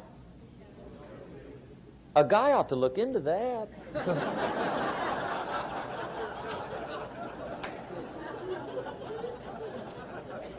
He says, yeah, but you work where I work, by the time you struggle home, it's late. You got to eat a bite of supper, watch a little TV, get to bed. You can't sit up half the night, ask. And the guys behind. See, you've got to be better than a good worker. You've got to be a good asker. Now, let me give you 3 key points on asking and receiving. This can do it. Number 1, asking is the beginning of receiving. Asking starts a unique process, mental and emotional. I don't even know how it works. All I know is it works. It's like pushing a button and all this machinery starts working. I don't know how. It just works. There's a lot of things you don't need to know how. Just work them. Some people are always studying the roots. Others are picking the fruit. I mean, it depends on what end of it you want in on. Asking is the beginning of receiving, so start the process. Here's number 2. Receiving is not the problem. Receiving is automatic. Now, if that's true, receiving is not the problem, what's the problem? Failure to ask might be one of your major problems. I don't know. Check it out. The guy says, oh, now I see it. I got up last year and hit it every day, but there's not a scrap of paper with my goals on it. Good worker, poor asker. So you got to change that. Here's number 3. Receiving is like the ocean. There's plenty, especially in California. It's like an ocean here.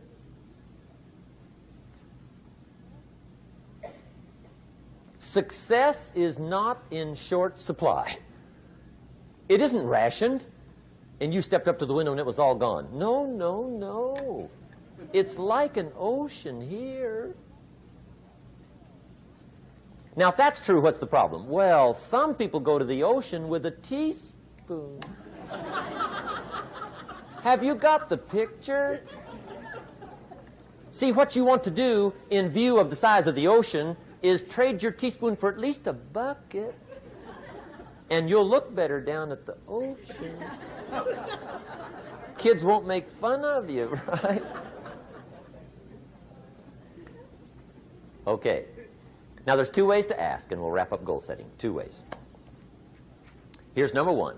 Ask with intelligence. It didn't say ask intelligently, but I'm sure it meant that. Don't mumble. You don't get anything by mumbling. Be clear. Be specific. Intelligent asking means how wide, how high, how soon, when, what size, what color, how much. Define what you want and describe what you want. That's powerful. In the weekend seminar we teach, goals become like a magnet. They pull you that direction. And the better you describe them, the more they pull. So ask intelligently. Here's number 2. Ask with faith. That's the childish part of the equation. Believe you can get what you want like a child. Not an adult. Adults are too skeptical. So the formula really reads, make plans like an adult and believe in them like a child. And the most incredible things will happen. Just try it for 90 days. Just try it. You can always go back to the old ways. Just try it, just 90 days, 90 days. Now here's the last qualifying phrase on goal setting, as we promised to qualify everything. And it simply goes like this. Remember, you won't get everything you want. And we've already studied the reason for that. Simply, sometimes it hails on your crop and rains on your parade. It's that kind of planet. So you won't get everything you want, but if you will work this goal-setting formula, you can get plenty for wealth and happiness. Okay, that's goal setting. We use it around the world. We recommend it. Now, maybe it won't work as well for you as it has for me. I don't know. Maybe not. But what if it did? You got to try. Okay. Here's the last subject, the day that turns your life around. Let me just quickly give you a list of 4 emotions that can change your life in one day. Emotions are powerful. Sometimes it doesn't take much to alter your whole life direction.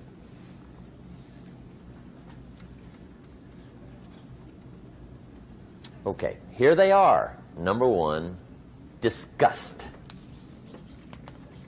Powerful emotion. Disgust says, I have had it. See, that could be the day. The day you can say, I've had it. And whether you've had it with something small or something major, the day you can say, I've had it, may not be the day it ends, but the day it begins. That's what I said when that little Girl Scout left my door when I'm 25. I give her the big lie, she leaves, I say, I don't want to live like this anymore. I've had it with lying and being broke. Powerful day. The man's finally had it with mediocrity. He's had it with being a loser. He's finally had it with those awful sick feelings inside, knowing his wife is at the grocery store looking at 2 cans of beans, one marked 37 cents, one marked 39 cents. And the guy sick inside knows his wife's going to buy the 37-cent can, and she doesn't even like the brand. Do you know why she's going to buy the 37-cent can? To save 2 cents. The guy sick inside finally says, I've had it. Being on my knees in the dust looking for pennies, we're not living like this anymore.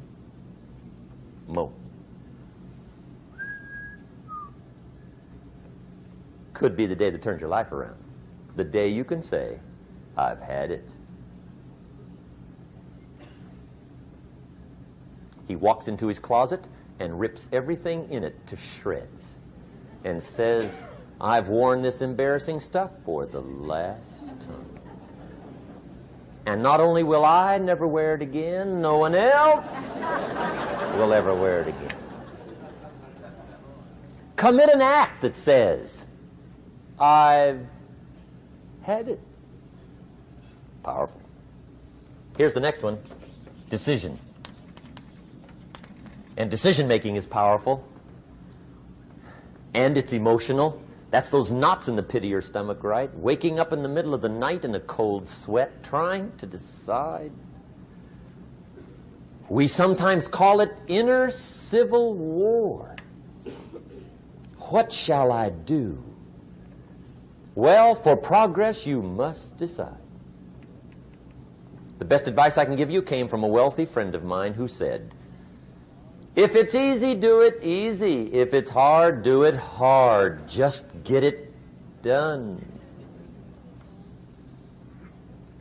If you went home tonight and in the next few days cleaned up a whole list of decisions, that might furnish enough inspiration for the next 10 years. I found this out many times after you've decided. Getting on with it is easier than deciding. Sometimes decision is the toughest part. Here's the next emotion, desire, wanting to bad enough. And I don't know how to tell you to want to. That's something you've got to come up with. There's 2 things I know about desire. Number 1, it comes from inside, not outside.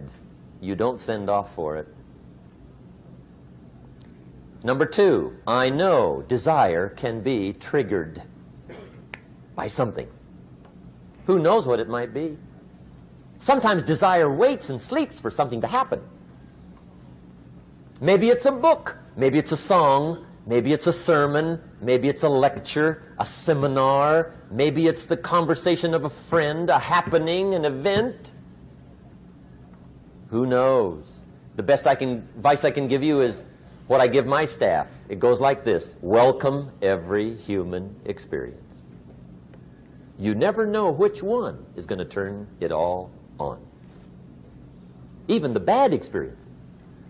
Sometimes from the bitterest experience comes the greatest awakening.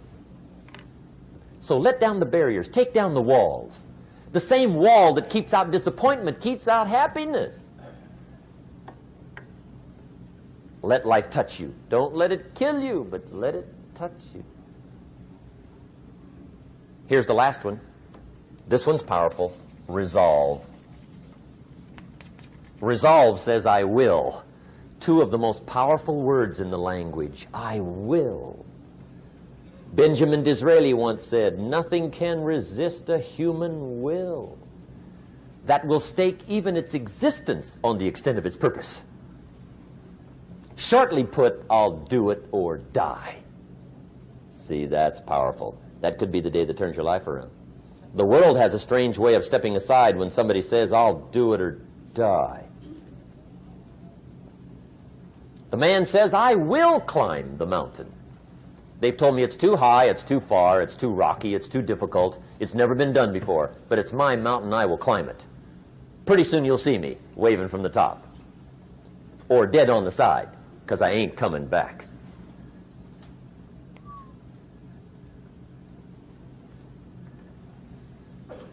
The best definition I ever got from the word resolve came from a little junior high girl in Foster City, California, up north. I'm talking to the junior high kids one day. I love to ask kids definitions. They come up with beauties. I got to the word resolve and I asked, who can tell me what resolve means? And I got several hands, and they were all pretty good, but the last one was the best. Little girl, about 3 rows back, held up her hand. She said, Mr. Rohn, I think I know what resolve means. I said, darling, what do you think it means? She said, I think it means promising yourself you will never give up. I said, that's it. Webster, stand aside. That is the definition. Promise yourself you will never give up. I asked the kids, how long should a baby try to learn how to walk? How long? How long would you give your average baby before you shut him off? How long? See, any mother in the world would say, you're crazy. My baby's going to keep trying until it learns how to walk. What a magic formula. Now let me show you what triggers all emotions into activity that brings results. And results is the name of the game. Here it is. Action. Finally, you must do something about how you feel.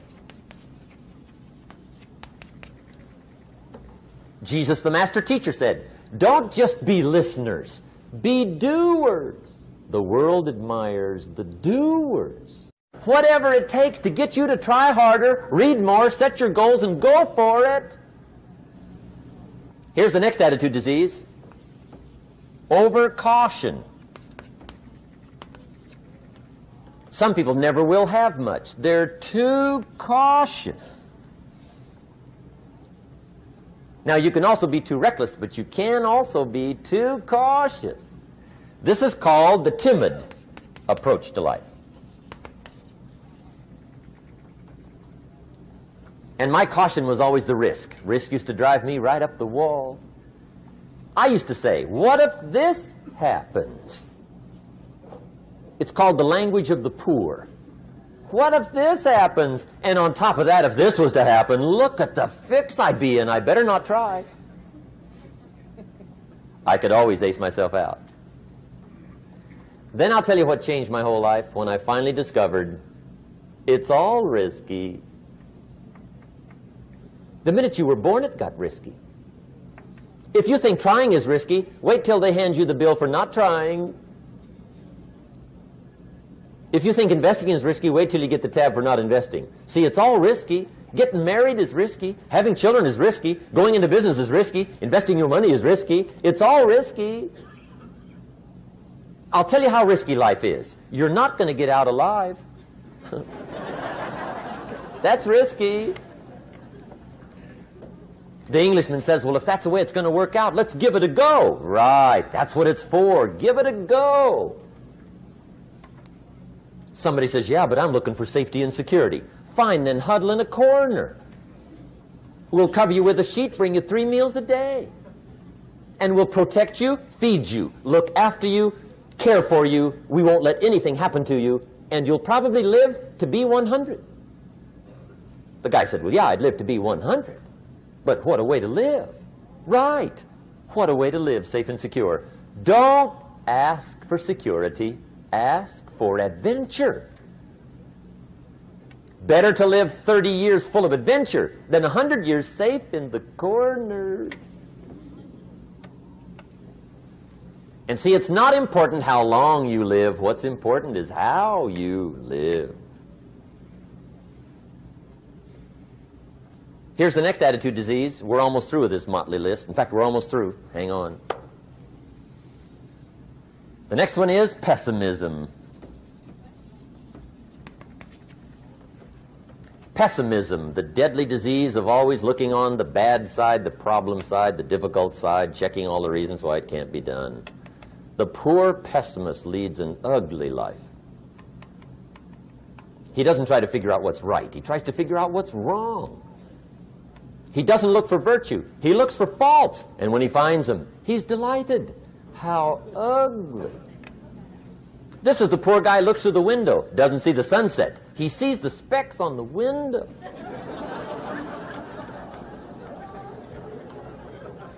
And this is the poor guy, right, who rushes up, takes such leave of his senses. This guy rushes up and he says, I've got 5 good reasons why it won't work. He's so dumb he doesn't know. All he needs 1. He's got 5.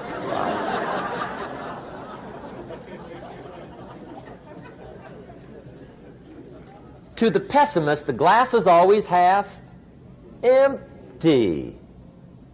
To the optimist, the glass is half full. Why would the same measure affect people 2 different ways? Answer, it all depends on how you look at it. Our lives are mostly affected by the way we think things are, not the way they are. The way we think they are affects us most. There's a subject we don't have time to get into tonight called better thinking habits. One of the major things Shove taught me when I met him, he said, poor thinking habits keeps most people poor. Not poor working habits. Most people work hard, but they don't think hard. And Shove taught me that the mind is like a factory, a mental factory. And whatever you think about all day long pours ingredients into this mental factory. And that's what builds the economic, social, financial fabric of your life. He quoted me a Bible phrase that says, as you think, so you become. How awesome. When he talked about poor thinking habits, he had me. I used to start the day reading the morning newspaper. I mean, you can believe that or not. I'd get a cup of coffee and read the paper. I'd load up on wars and riots and murders and stabbings and killings and bank robberies and muggings and car wrecks and tragedies. I'd even read the back pages. I seem to like that stuff for some weird reason. I'd load up on all that, and then I'd start the day. You can imagine the kind of days I used to have. You walk around on your financial knees. They call you economic peewee.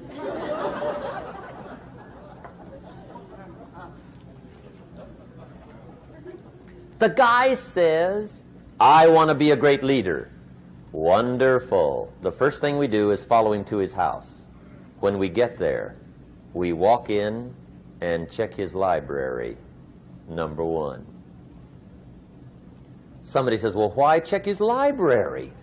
The reason is because what a man reads pours massive ingredients into his mental factory, and the fabric of his life is built from those ingredients. You would not believe what some people have got in their house to read. You would not believe. One of the best dressed up words I know for a lot of it is trash. Can you imagine dumping a barrel of trash into this mental factory every day and coming out with a rich, dynamic, positive life? It can't be done. You might as well try making a cake with cement. The kids back in Danbury, Connecticut, high school, they're asking me questions one day. I'm talking to the kids. Kids got good questions these days. One of them said to me, Mr. Rohn, how do you build the good life? I said, it's simple. It's not easy, but it's simple. Here's how you build anything. Select the right ingredients, keep out the wrong ingredients, and it starts with thought. Everything starts with thought. So you must be wise and careful what you think about, because that starts everything.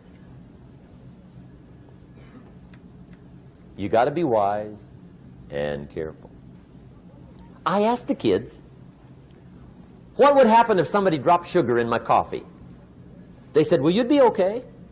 I said, what if somebody dropped strychnine in my coffee? They said, well, you'd be dead. I said, correct. Lesson 1. Life is both sugar and strychnine. You gotta be careful. I said, what if my worst enemy drops in the sugar? They said, will you be okay? I said, what if my best friend, even by accident, drops in the strychnine? They said, well, you'd be dead. I said, correct. Lesson 2, watch your coffee.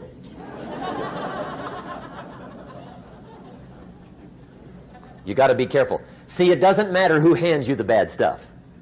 It doesn't matter where you get the bad stuff. It'll still do its damage on your bank account, wherever you get it. Mr. Schoaf gave me one of the greatest phrases when I first met him when he said, Jim, every day stand guard at the door of your mind. How important. Stand guard at the door of your mind. And you decide what goes into your mental factory. Don't let anybody just dump anything they want to in your mental factory, because you've got to live with the results. Okay, here's the last disease, and we're through with this list. In fact, we're almost through. Hang on. The last subject is very brief. The last disease, but this one is deadly. Engage in this one, indulge in it even slightly, and you might as well forget the future, because it's going to forget you. Complaining, crying, whining, griping, a Bible word called murmuring. See, that'll ace your future. Spend 5 minutes complaining, and you have wasted 5. And you may have begun what's known as economic cancer of the bone. Surely they will soon haul you off into a financial desert and there let you choke on the dust of your own regret. I hope I said that well, so you won't forget. It's a deadly disease. If you don't think it's bad, ask the children of Israel of Old Testament fame. Typical of us all, their story just happened to get in the book. Story says, children of Israel were slaves. God performed a series of dazzling miracles and got them out. And now they're heading for the promised land. Remember the story? Heading for the promised land. Tragedy of the story, they never got there. Reason. From day one, they started to complain. They griped about the water. They griped about the weather. They whined and cried and griped about the food. They griped about the leadership. They whined and cried because it was too far, too cold, too hot, too difficult, too miserable. I mean, they whined and cried for years. Finally, God said, I've had it, trip canceled. Or something like that. The story says they died in the desert, never got to the promised land. Which I think means 2 things. Indulge in this long enough, you get your future canceled. And I guess it also means even God himself can only take so much.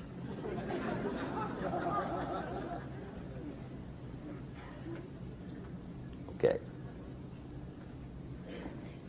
Just be on the lookout of the things that can destroy all the good you start. The war is on. And this evening, tomorrow, mentally, personally, socially, economically, you got to make sure you're winning the war. And this is part of it.